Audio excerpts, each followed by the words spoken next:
Welcome to the Backyard Professor Live. We are here Sunday night, April 13th. I'm hopefully going to be able to read. I can't find my glasses. I can't read with my glasses anyway, but how is everybody tonight? I hope you're all fine. Thank you for all your well wishes for my friend and his son's funeral. It was a sad funeral. It was rough, and we're grateful for friends who can support us when we go through rough times, and it'll work out. It'll work out. So tonight, I want to share a paper that I wrote, and I really can't believe I saw the date on it, and I am just blown away. It's been 6 years. I had no idea it was that long ago. But I was inundated with several people who came up with the argument that we need to find the truth and reality with facts, and we can't use feelings and our imagination. And it was the way they hounded several of us that caused me to research this. And I want to read this paper. I've got some slides. I will try my best. If I was recording this, I could make it run all smooth. StreamYard will only let me do 10 slides at a time. Then I have to remove them, and then I have to put the next 10 in, right? So we're going to have an intermission. Woohoo! I don't even have any intermission music. All you're going to do is see me goof around with the computer. I will try my best to make this smooth. But there is an exquisite, powerful point to be made for imagination, our imagination. And this, now I'm going to let you tie it into UFOs. I wasn't thinking of UFOs when I wrote it at all, but the parallel to UFOs is exquisitely strong. Let me go ahead and start. I will see if I can do this gracefully. I have no idea if I can or not. Oh, yeah, that comes up. That comes up. I have to read this from my Word document. Let me put on my... Why isn't it showing? Oh, here we go. Okay, here we go. No, that's not the right one. I want that one. Oh, for Pete's sake. That's a great way to start, isn't it? Flubbing it up already. Woohoo! Here we go. So the name of this paper is Imagination is for Sissies and Those Who Peddle Unscientific Spiritual Woo-Woo. And the title is meant to be ironic because that is the consensus of so many, and they couldn't be more wrong. And so I am here to say we want facts. We want clear, understandable, objective data, experimental, verification, and analytical, coupled with mathematical reasoning, along with critical thinking, not to be guided by feelings. Imagination is for sissies and those afraid of having their worldview refuted, right? Isn't that what we want in order to find reality? Scientific fact, the general wisdom says, is anathema to imagination, feelings, intuition, and prayer, where woo-woo rules and reality takes a backseat to wishful thinking, right? Well, let's look into this deeper for a minute or two.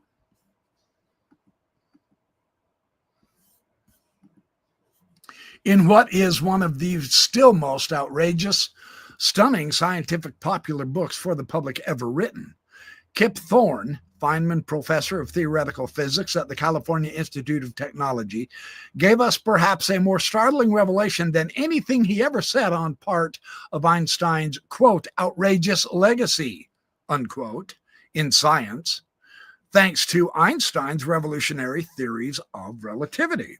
His 1994 book was Black Holes and Time Warps, Einstein's outrageous legacy. But in my considered opinion, no one really stopped to ponder the most astonishing thing that he said in the book. Among the many dozens of mind-bending, soul-warping, intellectually challenging, scintillating things he talked about. And I aim on making good capital on it in this paper because, without question, it really is the screamingest, and my spell checker underlined screamingest. That's not a word. I invented it. It's the screamingest part of Einstein's legacy of everything he topsy-turvy turned in science. And it's rarely recognized or talked about in science, let alone many other disciplines. It's time to put the balance back into our intellectual lives. And here is what Kip Thorne said that is so vital. I hope you're all hearing this. Let me know if you're not. How did Einstein arrive at such a radical description of space and time? Not by examining the results of experiments, because there weren't much of any, and nothing with overly reliable scientific precision. Einstein, you see, was more or less a punk kid, a non-professor in no university, since none would have him, as it were, when he literally rewrote the universe. Instead, Einstein relied on his own innate intuition and imagination as to how things ought to behave. And that's the important word, ought to behave.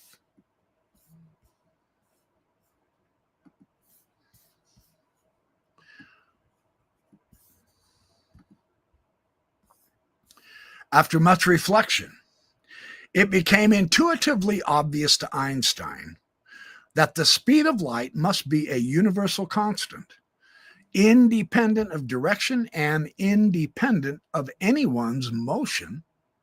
Not only was experiment unimportant in Einstein's construction of a new foundation for physics, the ideas of other physicists were also unimportant. He paid little attention to others' work. He seemed not even to have read any of the important technical articles on space or time and the ether that Hendrik Lorentz, Henry Poincaré, Joseph Larmor, and others wrote between 1896 and 1905.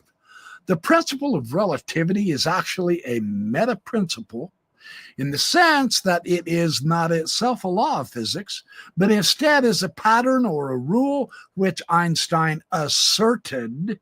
This pattern or rule must be obeyed by all laws of physics, no matter what those laws might be, no matter whether they are laws governing electricity and magnetism, or atoms and molecules, or steam engines and sports cars. The power of this meta-principle is breathtaking. Realize this is a 25-year-old who could not get a professor's job. His dad, through begging his friends, finally got him a job at a patent office, and simple and single-handedly completely revolutionized Newtonian physics. Now, come on, seriously. He literally changed everything we knew about every everyday facet of life in a physical cosmos, from time, space, motion, gravity, to universal reality. Now, this is a jaw-dropping experimentation, or mathematics. Grasp the sheer arrogance here. This is jaw-dropping, out of this world, unrealistically impossible to do, and yet Einstein did it.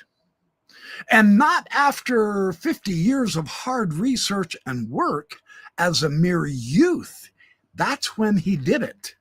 Let that sink in deeply. You mean he did it by intuition? He felt in his heart it was correct? Come on, no one can do that and expand valid reality and knowledge. Can they? Let's keep eyeing this.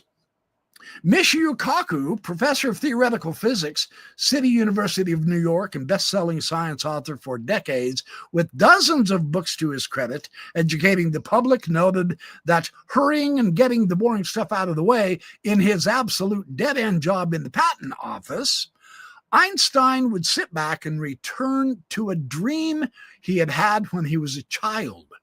In his youth, Einstein had read a book, Aaron Bernstein's People's Book on Natural Science. Now, this is a work which I read with breathless attention, he recalled. Bernstein asked the reader to imagine riding alongside electricity as it raced down a telegraph wire. Well, when he was 16, Einstein asked himself a similar question: what would a light beam look like if you could catch up to it? As a child, Einstein thought that if you could race alongside a light beam, it should appear frozen, like a motionless wave. However, no one had ever seen frozen light. So he imagined it. He imagined it. He had no way of discussing it mathematically with anyone. He was way, way out of his league mathematically at this time in his life. There was literally nothing science could do to back him up. There was no science for him to lay hold of that he could help him learn what would happen. All he could do is imagine it up in his head and hopefully not come up with anything too wild. Imagination leads to train wrecks scientifically, or at least that is sometimes what is imagined. Einstein recalled on another occasion, I was sitting in a chair in the patent office in Bern.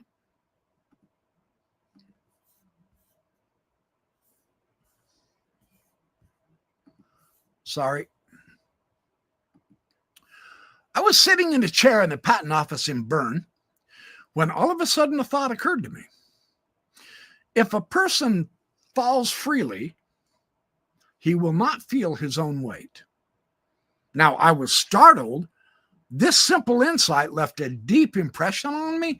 It impelled me toward a theory of gravitation, of all things. Hadn't Newton already worked out gravity, though? Was Einstein crazy or drunk or what? So he imagined things up in his mind about science.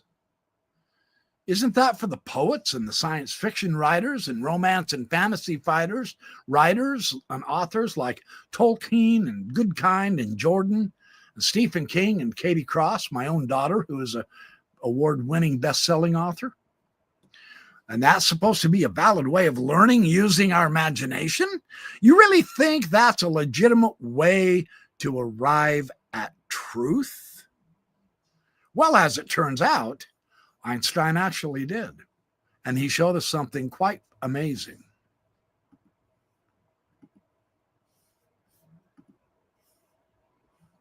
Contrast that in experiment after long, tedious hours of testing and experimentation with Newton, who used all kinds of apparatus. He actually went on to invent a new mathematics of calculus, as we now know that Leibniz also did at the same time. He wrote a tome of many hundreds of pages with complex analysis and mathematics. He had charts and diagrams, and he gathered some scientifically valid ideas, and some young kid imagining things up in his head outdid the great Isaac Newton and completely changed everything that we'd known as actual reality and knowledge, such as what space and time and motion and reality is, by imagining something different. The audacity here is unutterably arrogant. I mean, we can even go so far as to say this is audaciously ridiculous. Subjective imagining things is not scientific. It cannot possibly arrive at objectively testable knowledge. That is the materialist mindset, and it is at best incomplete. We do know that now.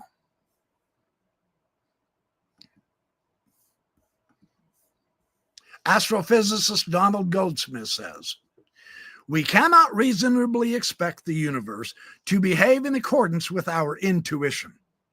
Formed by our limited experiences on this planet, our intuitive conclusions have no logical claim to include far-reaching truths about the universe as a whole."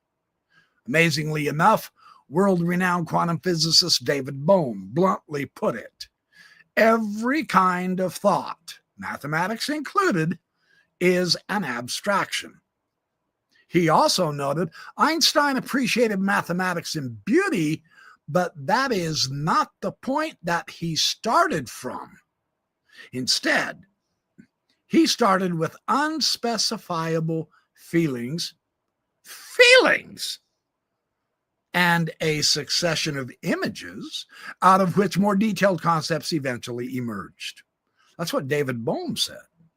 Professor of physics at Dartmouth College, Deloy Mook wrote, "Albert Einstein's work on relativity was guided by a series of simple, even childlike questions."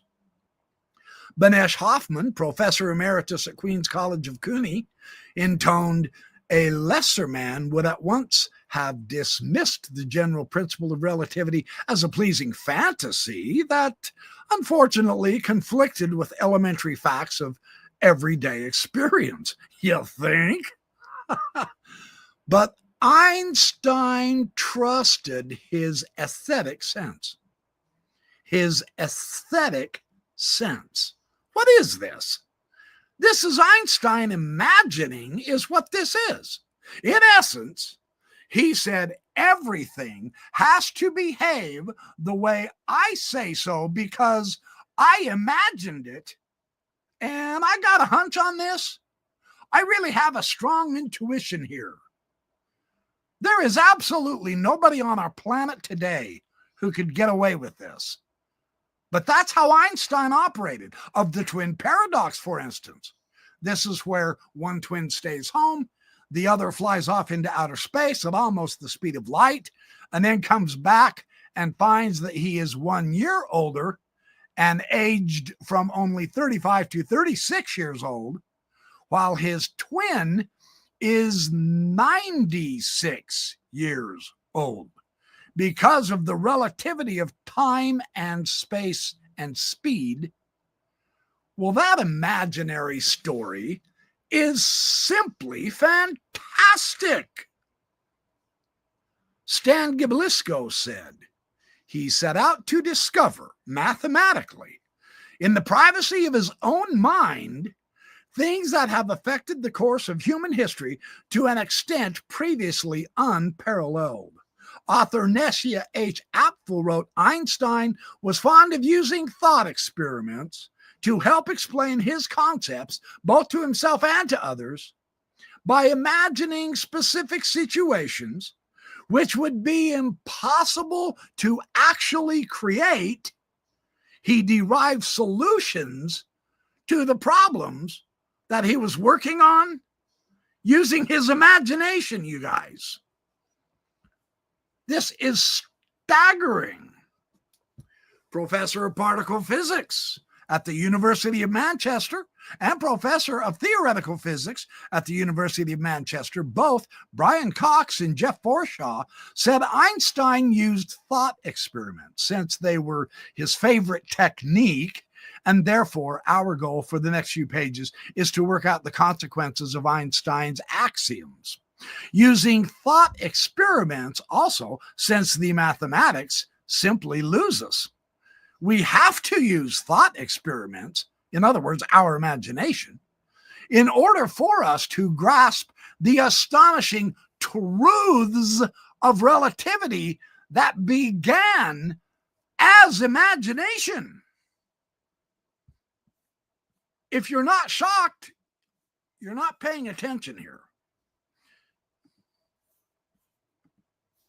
Professor A.Z. wrote, "Einstein imagined an elevator-like box floating in space far from any gravitational field. Einstein blew common sense completely out of the universe of 1905, and ever since. Then, according to Benjamin F. Whistler, professor of physics at Middlebury College, author Richard Wolfson, and all in 6 major physics papers in just 1 year, 1905, with preciously sparse mathematics or physics.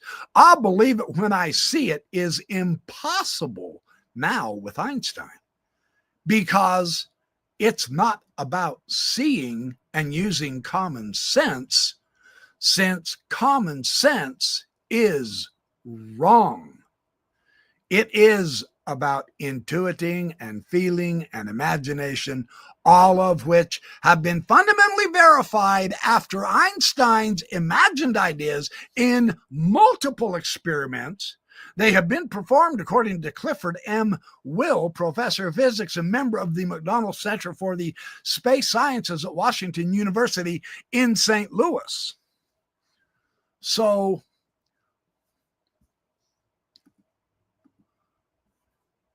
let's grasp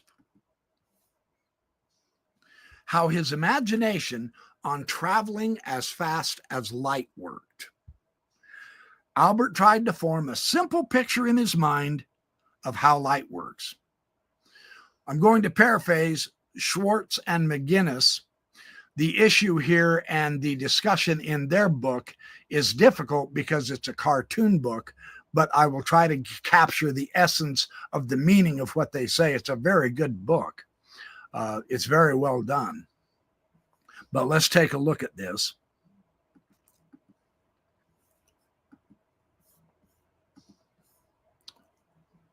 Suppose I was holding a mirror and riding along with a light wave at the speed of light, and then held the mirror out in front of me. Would I see my reflection? If I were moving at the speed of light, then the light from my face couldn't catch up to the mirror. Because if you are moving at the speed of light and the mirror is moving at the speed of light, the light can't catch up to the mirror. The light isn't moving with respect to you and can't catch up to the mirror to get reflected. But no matter whether there was an ether or not, my image should not disappear. But then an observer on the ground would see the light leaving Albert's face twice its normal velocity. Albert thinks if I'm moving at 186,000 miles per second and the light leaves my face at 186,000 miles per second, then relative to the ground, the light should be moving at 186,000 plus 186,000 equals 372,000 miles per second, right? But that doesn't make sense. The speed of waves, back then light was thought of as waves in Einstein's day, well, that depends only on the medium and not on the source. So sound, for instance, traveling on waves from a passing train covers the distance to the observer in the same time, no matter how fast the train is moving. The equations for electromagnetism of Maxwell said the same thing. The observer on the ground should always see the light leaving Albert's face at the same speed, no matter how fast Albert was moving. But if the observer on the ground were to see the same speed for the light leaving Albert's face, no matter how fast Albert were moving, then Albert should be able to catch up to the light leaving his face and his image should disappear. But if his image shouldn't disappear, then light leaving his face should travel toward the mirror normally. But then the observer on the ground should see the light traveling toward the mirror at twice its normal speed. But if the observer on the ground, you get the problem. There's the problem, and it's a nasty one. Albert began to try and see if there were any way for the speed of light to be the same for both the moving and the ground observers. And that's when he went to the principle of relativity that Galileo had shown. You can't tell if you are moving smoothly without looking outside. In a box with no windows, you can't tell if you are moving or not without an outside reference. So Einstein argued he should be able to see his face even while moving at the speed of light. Why? Because if your image disappeared when you were moving at the speed of light, you could tell you were moving at the speed of light smoothly just by looking at the mirror. You wouldn't need to look outside, which would violate the principle of relativity. Since light always travels at the same speed no matter what, whether you are moving with it or away from it or toward it, that means space and time shrink depending on how fast you are traveling. Light speed is the absolute, not space and not time. They are relative to speed, and there are no instantaneous interactions in nature. Well, that means there must be a maximum possible speed of interaction, and that maximum speed must be the same for every observer, no matter how they are moving. Now, come on. That's pretty dang amazing, isn't it, for a youth who didn't even know the math yet? We see here the incredible a priori power of imagination first. Calculation, math, and experiment came second. We have to include imagination. It cannot be left out of our search for reality and truth and our place in the universe at all. And now we get an intermission. I hope you're enjoying this. I have to remove all of these so that I can add my other ones. And this is going to take a moment. Not too bad, but the thing I loved about this particular paper is how many, once you begin to look, you find how many scientists, how many authors, science authors, etc., recognized that one of the truly greatest of the greats, without absolutely any question, Albert Einstein, his pure power was absolutely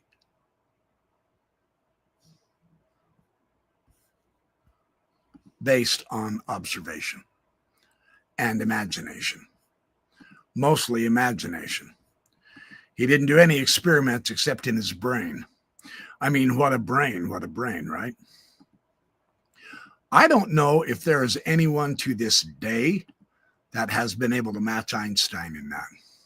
I know there are several who supposedly are that good, but I mean, I haven't seen them a lot. And,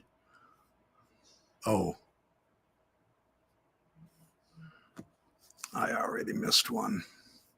All right, here we go.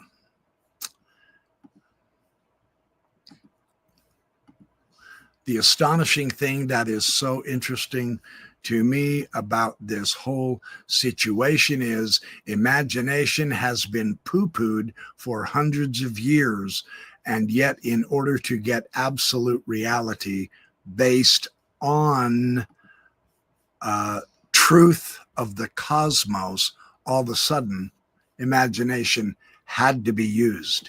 Without Einstein's imagination, we never ever would have gotten where we're at right now.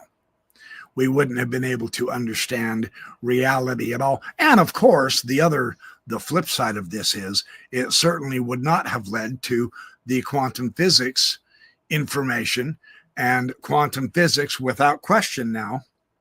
I have not seen anyone yet so far say that there has been an experiment that has gone on that has refuted quantum physics. It is one of those theories of science that has literally been 100% confirmed with all of the experiments thrown at it so far. And it is directly a result now of Einstein's theory of relativity. And the deepest of ironies is Einstein did not accept it. Now that he was so uncomfortable with spooky action at a distance and simultaneous connection that he couldn't accept it.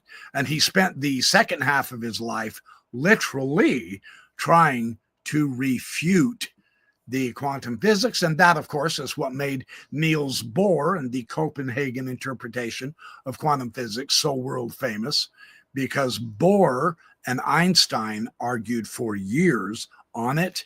And at every objection that Einstein brought out, even writing papers with other people, other scientists, every one of his objections were refuted.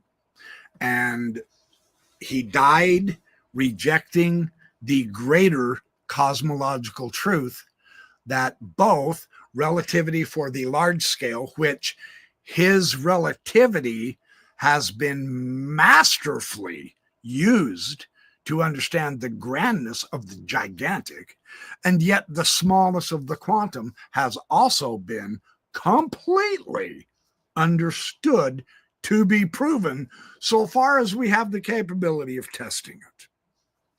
And that is where Einstein missed out, which is really quite crazy. So let's keep going here.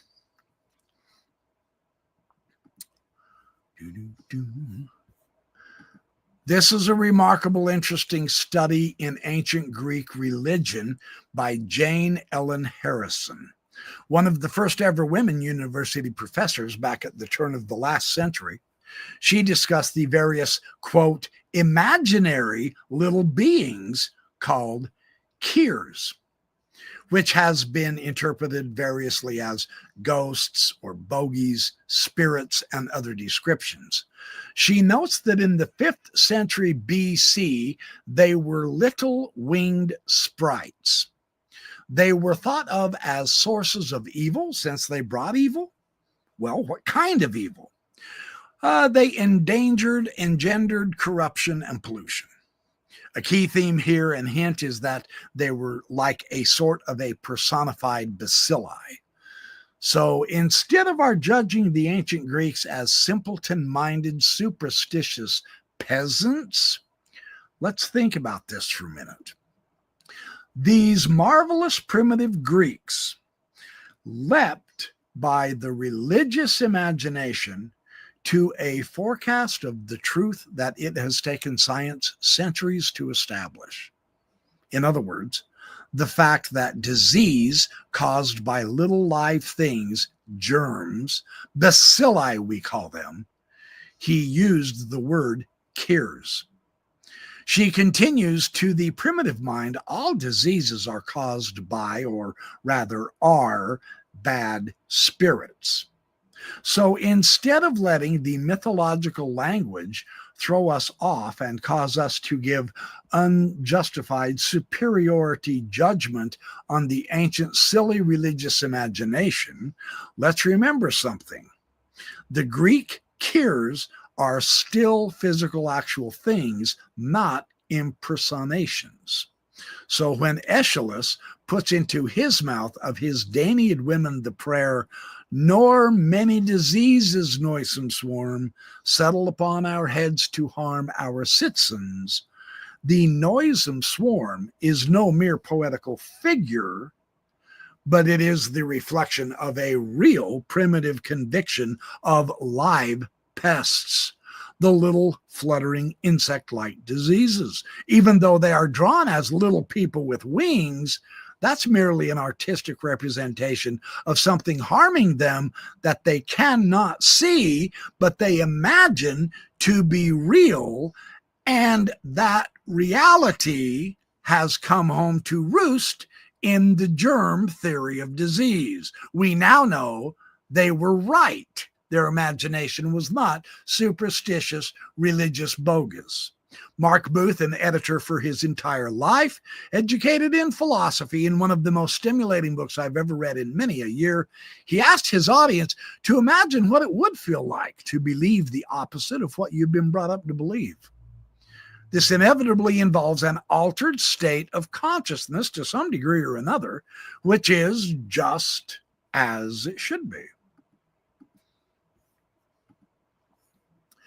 Because at the heart of all esoteric teaching, in all parts of the world, lies the belief that higher forms of intelligence can be accessed in altered states.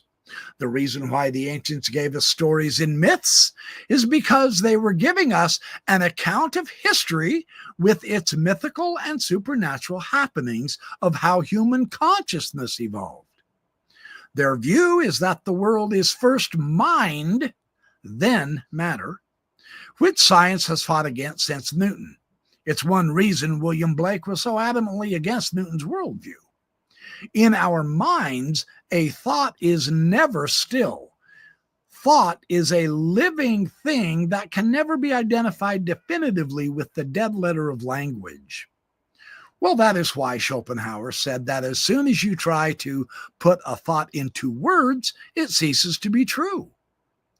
When we try to imagine ourselves into the mind of someone about 2,500 years ago, walking through woodland to a sacred grove or a temple such as Newgrange in Ireland or Eleusis in Greece, to such a person, the wood and everything in it is alive.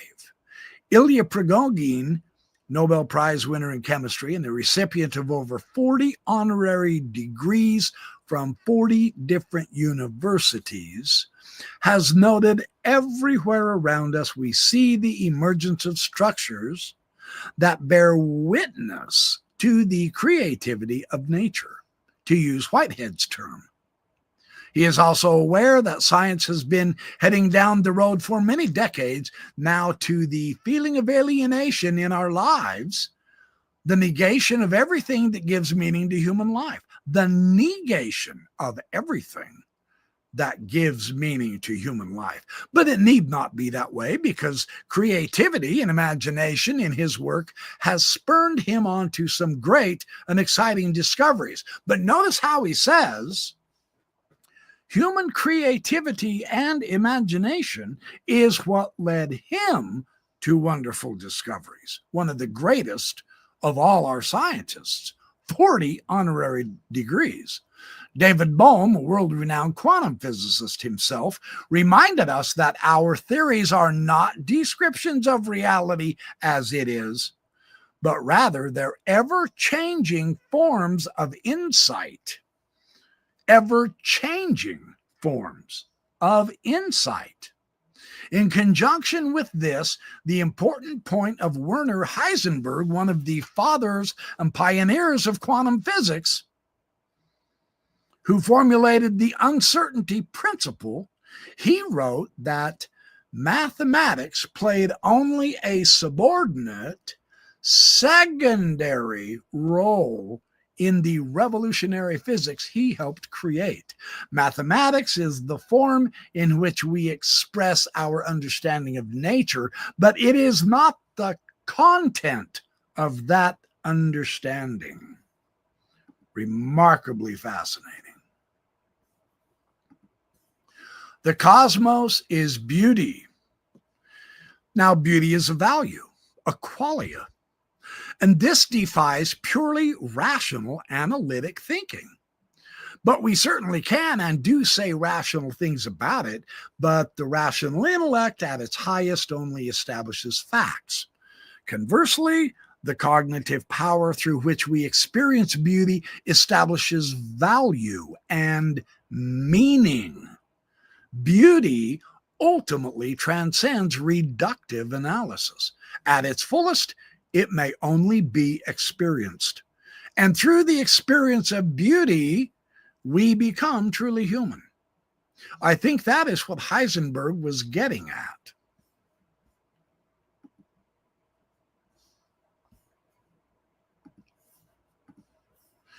To think creatively is first to feel. The desire to understand must be whipped together with sensual and emotional feelings and then blended with intellect. And this is what yields imaginative insight in order to solve difficult problems.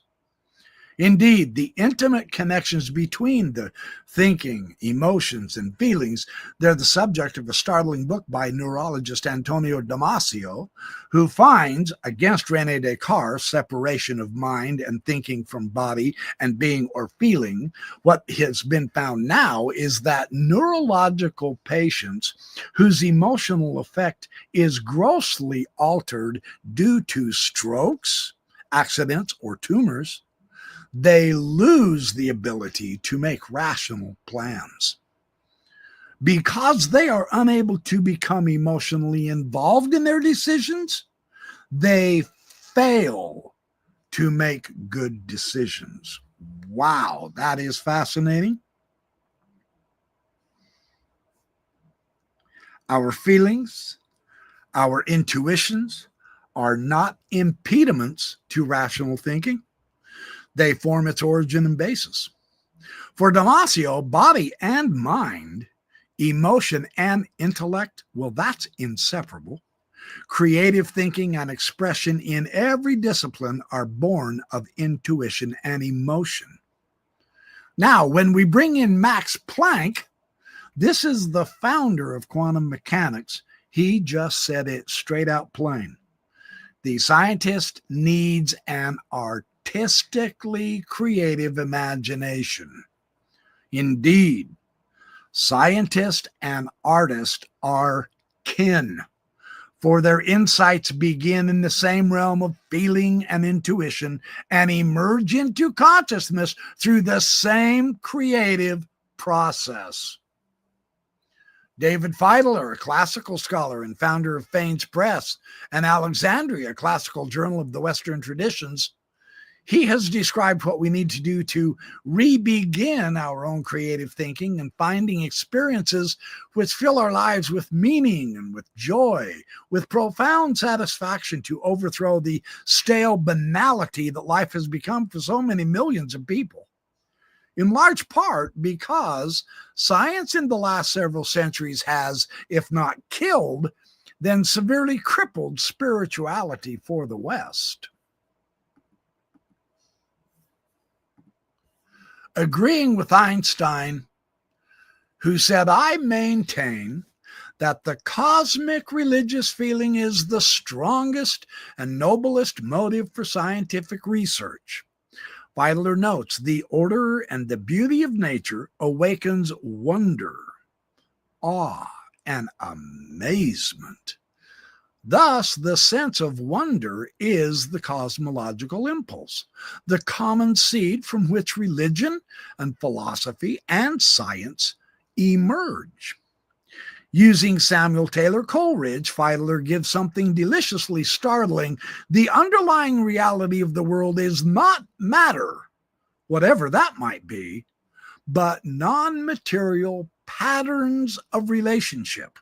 Coleridge, in a famous passage, explained how nature's creative power and humanity's creative power are one and the same. For the rules of the imagination are themselves the very powers of growth and production.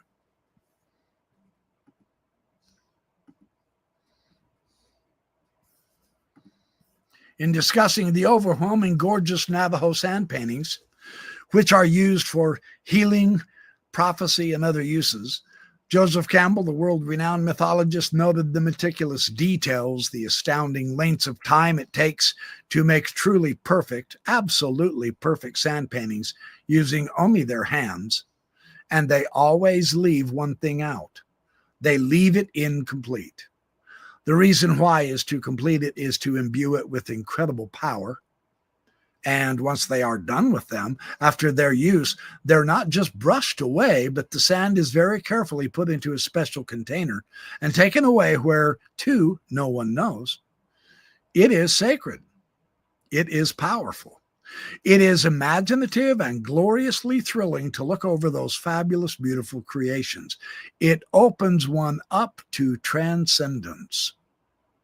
The deity opens. You have a religion of identification with the divine. The hidden order of life would reveal itself to those who approach it with an affirmative mind and an open heart. And this is the teaching of Chris Bledsoe in order to help us see the UFO orbs. One of Campbell's favorite sayings was, "The Godhead is effective in the living and not in the dead. In the becoming and the changing, not in the become and the set fast." Now, another mythologist, Mircea Eliade, advocated it is the religious vision of the world and the ideology derived from it which have enabled the man to bring his individual experience fulfillment to open it towards the universal.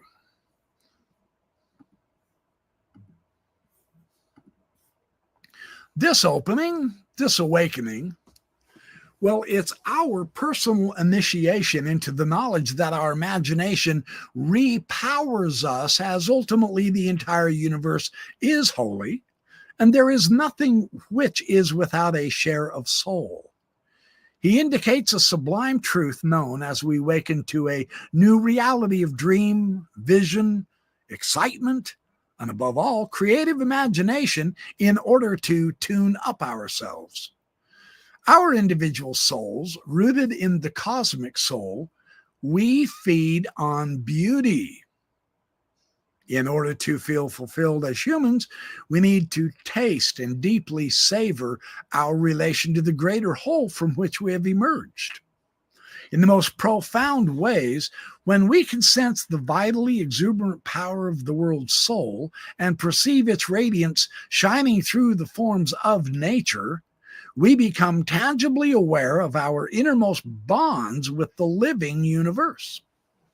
And our imagination will reanimate our spirituality, which will once again revitalize life as it is supposed to be. Imagination is spirituality. The processing ourselves back into the ground of our existence, the living universe as the ancients understood it to be.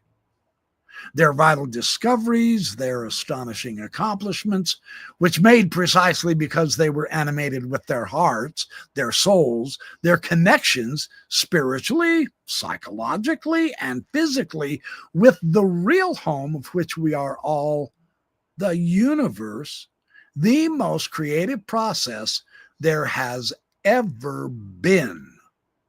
We are that process.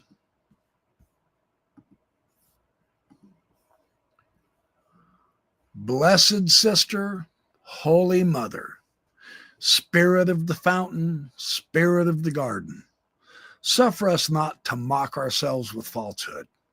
Teach us to care and not to care. Teach us to sit still even among these rocks. Our peace in his will, and even among these rocks. Sister, Mother, and Spirit of the river, Spirit of the sea, suffer me not to be separated, and let my cry come unto thee. The poem of T.S. Eliot.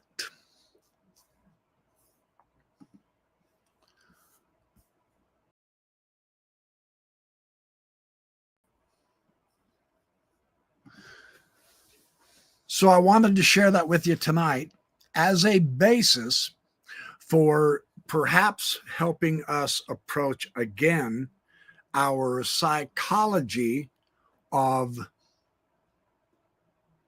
the shock when it really does hit us that our reality is just a partial and even a partially fulfilled reality, and that this other, call it a civilization, call it aliens, whatever you will, when it truly becomes a reality in our lives, whether that's individually or in company with all of humanity, there will be a change that has to occur. Once you see something like this, there can be no going back. The popular famous saying is, once you take off the rose-colored glasses, you can never put them back on again, realizing that they distorted reality, and now you're seeing it much more clearly. This is the idea. I want to leave one idea before I quit tonight. Every single human invention ever created on our earth began first in the imagination of someone's mind. Without the imagination, we wouldn't transform the physical stuff into the creation that we envisioned in our mind first. Imagination is primary, not secondary, and it's not wishful thinking, even though it is wishful thinking. It is the power, the force behind the creativity. Once we begin to grasp that, my suspicion is it's going to be able to be easier to recognize the context of UFOs and the ideas that they represent to us. And so I'm hoping that the transition will be peaceful and helpful and uplifting, not devastating. And so that's what I wanted to get across tonight. I appreciate all of you attending. It's very nice to see all of you. I hope you enjoyed this. You guys have a great night. I will be back. I'm working on getting the Tedesco brothers on. I have also talked to Robert, and we are definitely going to have the Major back where he can tell more of his UFO experiences. So there's a lot of good stuff coming up soon. I will be getting out this week with my telescope, and I will be looking for more UFOs myself. I also want to say thank you to my new friend whom I met this week, and we are going to go UFO hunting together. I actually have found, it's amazing how when you get involved with the subject, I was just thinking 2 weeks ago, I was imagining, I'm not even joking, wouldn't it be nice if I could find somebody to do this with? But I have no idea where anybody, I mean, it's not like we have a UFO crazed community here, right? It's a bunch of Mormons that think about only one thing, the Book of Mormon, and their prophet. They don't want to think about anything else. So how am I going to be able to carry this out? And lo and behold, within just 2 short weeks of beginning to wonder, gosh, who can I find? I joined the astronomy club, and I have a very good dear friend whom I have had on my show, and he is helping me do astrophotography, and we're looking up at the sky. And now I have a new friend, Nathan, whom we're going to go UFO hunting together. I mean, the universe opens up, but it's like the Hopis say, there is no stirring above unless and until there is also a stirring below. Now, I'm experiencing that. And I got to tell you, it's pretty cockeyed cool right now. All right, you guys. Appreciate all of you. Appreciate all your support. Hit the like and the subscribe button and hit the share button if you feel this is valuable to anybody. And I will catch up to you just as soon as I can. You guys have a magnificent night.